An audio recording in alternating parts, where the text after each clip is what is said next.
And I have to tell you that I have the best crop I've had in a long, long time. Look at the size of these habanero peppers. Unbelievable. And my jalapenos, just as beautiful. And this year I've introduced chili peppers. And so we'll see what this tastes like. Normally I make my pepper jelly with habaneros, about 4 cups. And I put in an extra cup of either jalapenos. I've never used the chili peppers, which I'll try a little bit later on this season, but just wanted to show you what else I've been growing in my hot pepper farm. Anyway, we're going to start with the habaneros, and we need about 5 cups total of peppers. I normally do 4 of habanero and then a cup of something else. Do 5 of habanero, but that's really, really hot. Anyway, let's get started and I'll show you what we need. Okay, so we're going to start by removing the peppers that I'm not going to be using for this batch and put them aside. And we will just be using the habanero peppers for this pepper jelly. Let me tell you that you must use gloves. Nitrile gloves are the best. They are harder to tear into, but if you do not wear gloves while doing this, this stuff will burn. You'll touch your face, your arm, you'll touch a utensil, and the heat, I mean, it'll burn you. It's so the best thing I can recommend is wearing nitrile gloves. Then we're going to have a small little knife because we're going to dig into these and cut them all into little chunks. I have my little cutting board. I have these for 2 cups each of the habaneros, and then 1 cup for the alternate pepper, the 5th cup, if you're going to use it, but I will be using it for the habaneros. I have a little bowl here to put the excess in when we finish cutting it, and I have my little chopper, and we're going to finalize cutting the peppers by chopping them up and putting them into a huge bowl, a pot on the stove where it will cook. So we'll start by cutting through the pepper, the hot pepper, right here, getting rid of the stem, and slicing it in half. And you'll see that inside it is full of seeds. All those seeds are going to be removed. And you do it like so. Remove them. And there you go. I try and remove some of the inside as well. Like the little white pith in there. And maybe cut it in 4 and put it in our measuring cup. Do the same thing with the next one. Again, there you go. Tear it up, put it in there, and you're all set. And you keep going until all of these are done. There you go, see? Now you could leave some of the pits in if you want, but that only leads to a hotter pepper jelly. The more seeds, the hotter the pepper jelly is. So I'm going to continue like this until all the peppers are cut. Another little fun thing is to smell them after they are cut.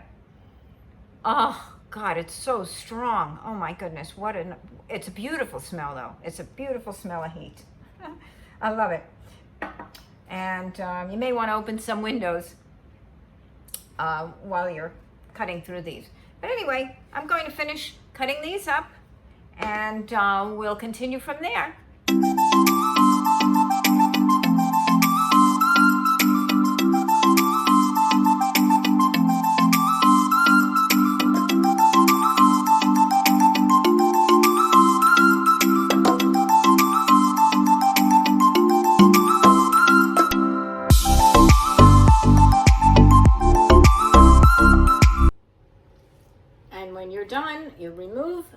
gloves like so.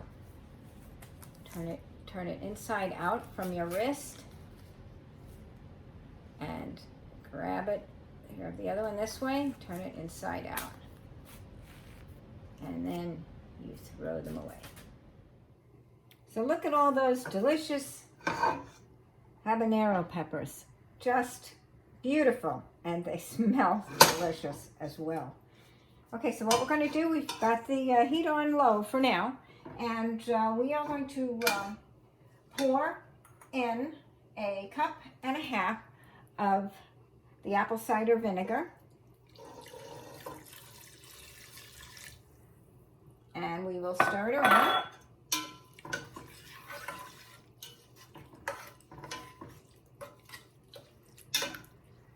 And then we're going to add 6 cups of sugar. Now you could probably add 5. I've been doing 6 for so long that that's what I do. I have not figured out a substitute.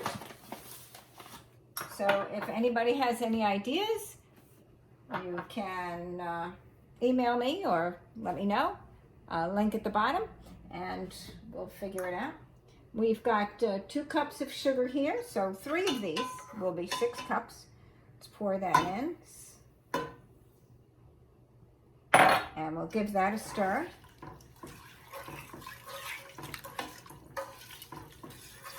And another 2 cups. And by the way, if you like this recipe, if this pepper jelly burns your palate just like you love, just like and subscribe to my channel. Let me know if you'd like to see a live video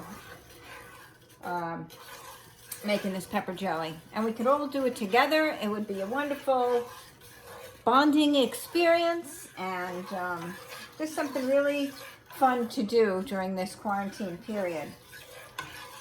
If you do not grow your own habaneros at this time, which I'm sure most of you don't, you can purchase them in the supermarket. I think they're like $5.99, $4.99 a pound. That's why I grow my own, because they are kind of expensive. Oh, this is a little too much.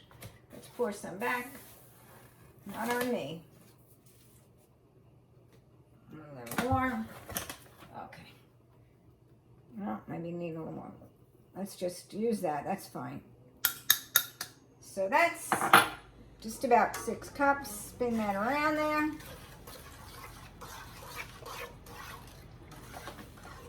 Ah, that smell is just phenomenal. To me, that's the smell of summer. Just delicious. And now you're just gonna bring the heat up. What you wanna do is get this to a rolling boil, and it takes about 5 minutes. And what I do is when it starts to boil, it kind of comes up towards the top of the pot and it's all frothy, and then I'll lower it a little just so it doesn't spill over. And I keep doing that. So you've got to keep watching it, keep stirring. Can't leave. You've got to keep your eye on this pot. And it will boil, despite the fact that people say a watch pot doesn't boil. This will. And it will make a big mess. But anyway, so we're going to bring this to a rolling boil. Once this starts to boil, we'll keep it boiling about 5 minutes. So like right now, it's not part of that 5-minute process. And then after that, we will add the blueberries. And then the pectin.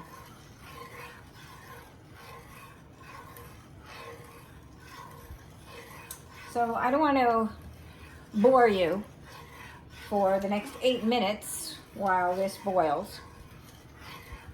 So I will stop the video and I will come back when this is boiling so I can show you what it looks like.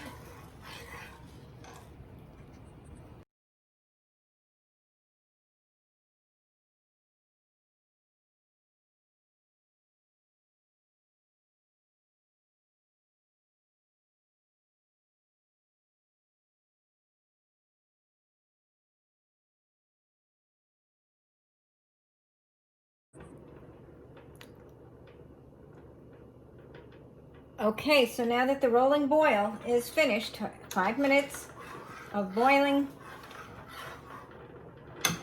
now's the time to put in the blueberries.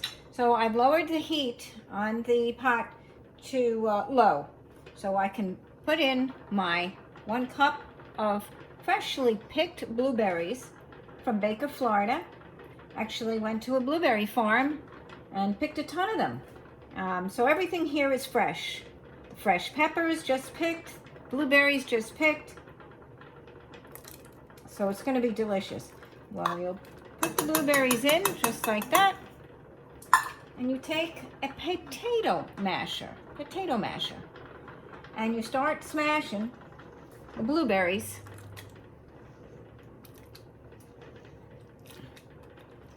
in to the peppers. Just keep smashing and smashing. This process will take about 2 to 3 minutes to get them all smashed.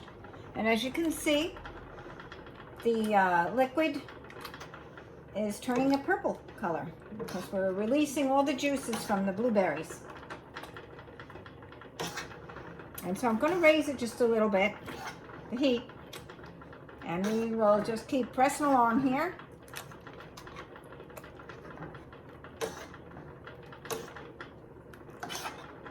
Just be very careful not to do it too roughly because you'll splash and get it up on your arms and hands. And it's very hot. Not only is it hot temperature-wise, it's hot spicy-wise.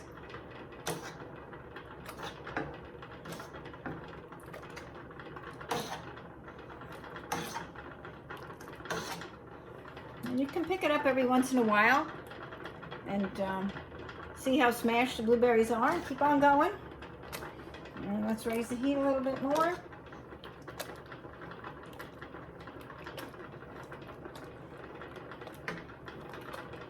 Keep smashing those blueberries in there.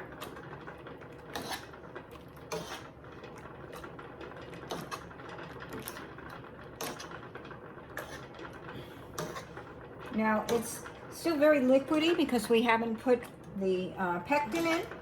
That's the next step. Oh, I feel those blueberries squashing underneath the potato masher. It's gonna be good.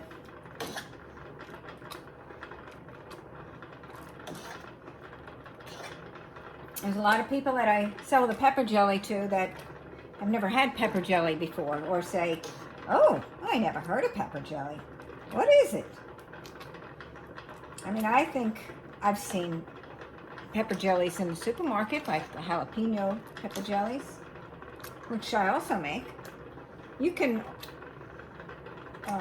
take this recipe and make any kind of pepper jelly you like. Around Thanksgiving, I used cranberries with the habaneros. Actually, what I had left in my garden, because by the end of the summer, it starts dying down. So whatever peppers I have left, I'll make an everything pepper jelly. All right, so this looks pretty smashed.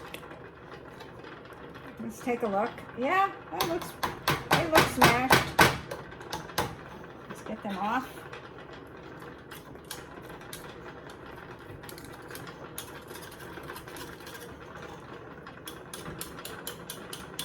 Okay.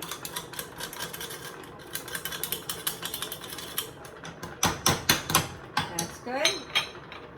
And then we're going to return it to a boil. So as you can see, I'm raising the heat, raising the flame to high. And we got a boil going on there.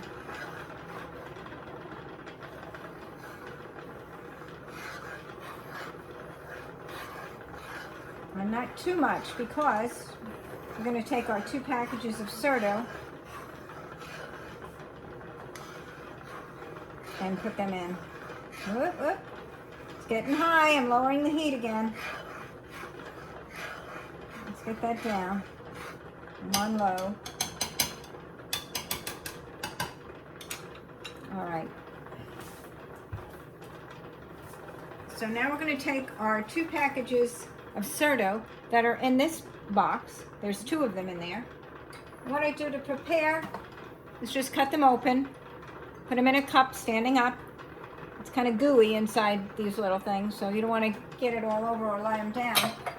And then you'll take them individually and pour them in.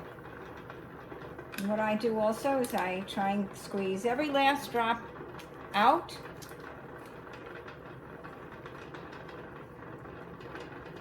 Oh, that delicious pectin in there. And pectin is actually something that comes from apples, I believe. So it is a fruit pectin. It's not an artificial source of gelling, which is also a nice thing if you're trying to stay away from additives.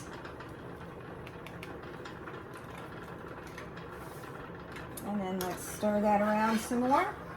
And what we're going to do is return it to a boil. Put it back on high. Once it starts to boil, we're going to time it for 1 minute. It's going to boil with the Cerdo for 1 minute only. I've done it before where I walked away and it was 2, 3, 4 minutes and it did not come out good.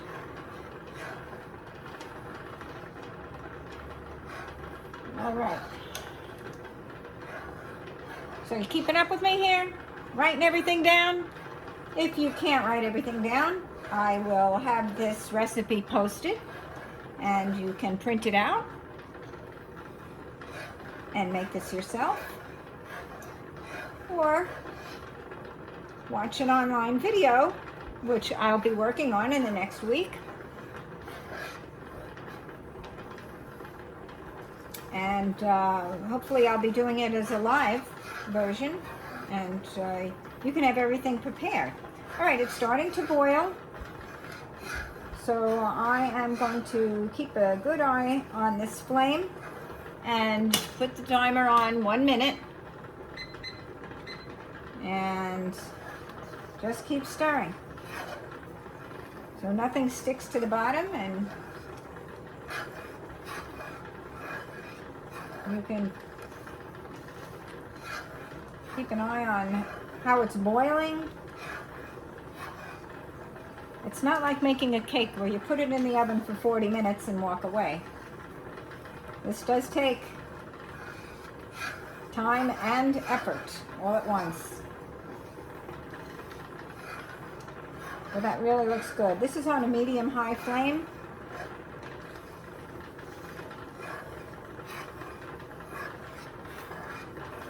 And it looks wonderful. The color is just beautiful. It's just so beautiful. And there's some blueberry skins.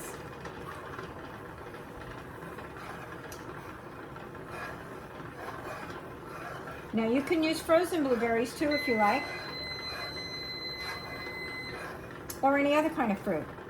And that was the timer for 1 minute. So I'm going to turn off the flame, stir a little, and let it stand for a couple of minutes. And if there is any skim or foam on the top, you can clean that off if you like. You scrape it off, to use a spoon, get some off. I don't see any on this. All right, so we're going to wait 1 or 2 minutes. Try and let it cool down. Oh, I just got a whiff. Woo! Oh, it's so good. It is so good. And then I will also give you some good recipe ideas. As you're probably saying, well, what could I use pepper jelly with? Or for? And I'm telling you,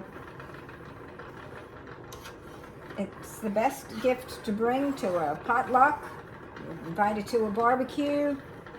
Make hot pepper jelly with brie cheese in a pie crust. Oh, to die for. You'll get invited to every block party there is. Anyway, let's let this cool for a couple of minutes, and then we'll come back and put it in our jars. And now that the jelly has cooled just slightly, a couple of minutes, we're going to start putting it in our jars. So we're going to dig for a sterilized jar. Right now I have 4-ounce jars in the pot.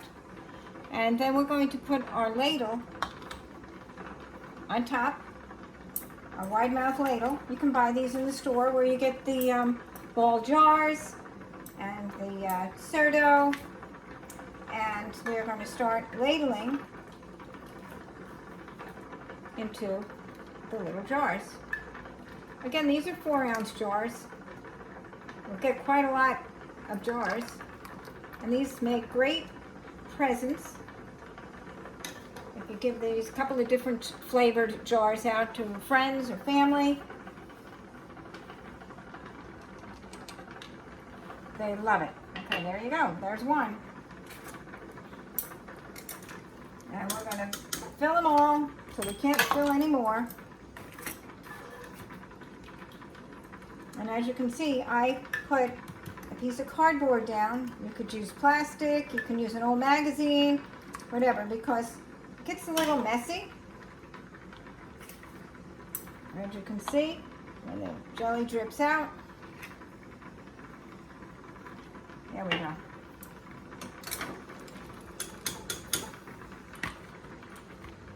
And we just keep filling them until we can't fill any more.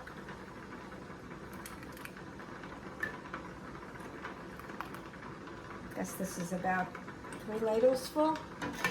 And you're also going to leave a space at the top. This one is a prime example. Leave a little bit of space at the top, not that much, so that it will can more easily.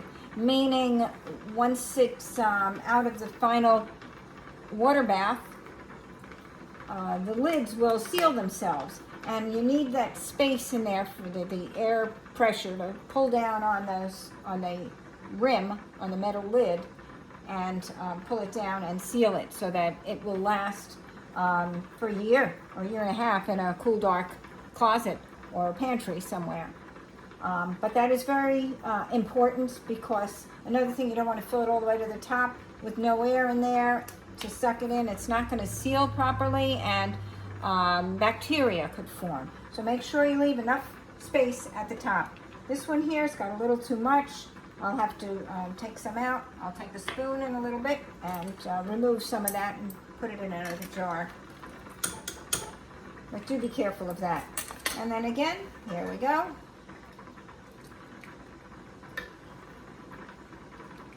And you're getting chunks of blueberry, pieces of habanero, and some seeds.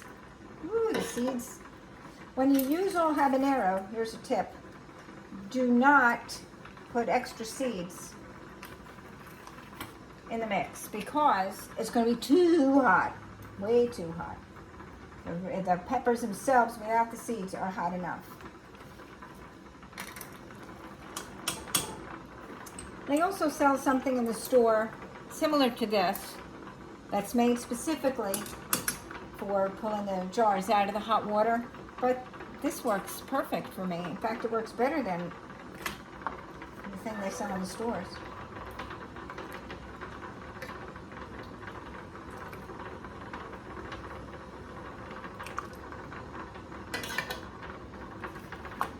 And I got a few more to fill up,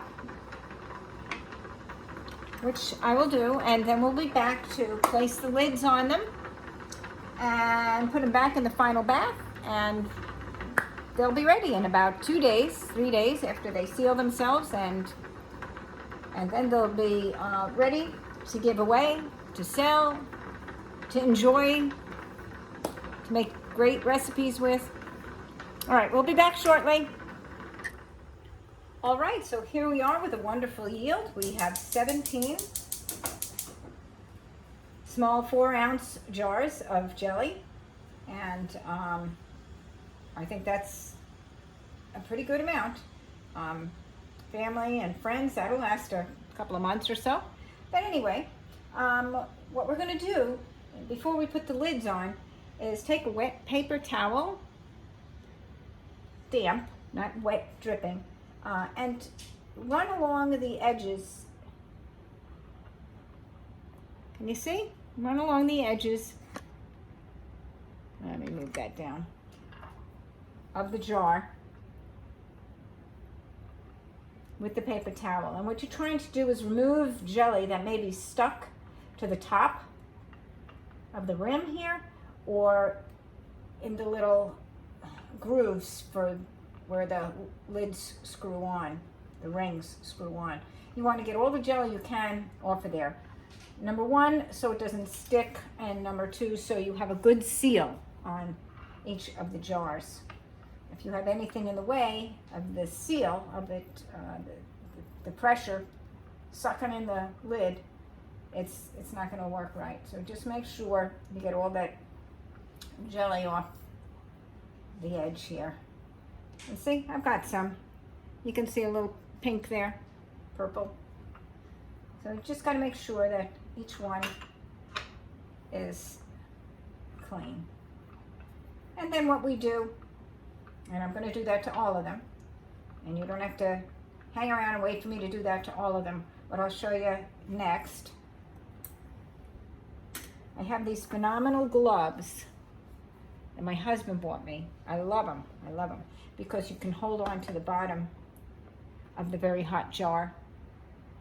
And then what you do is you place a lid right on top, take the ring and tighten it very, very tight, just like that.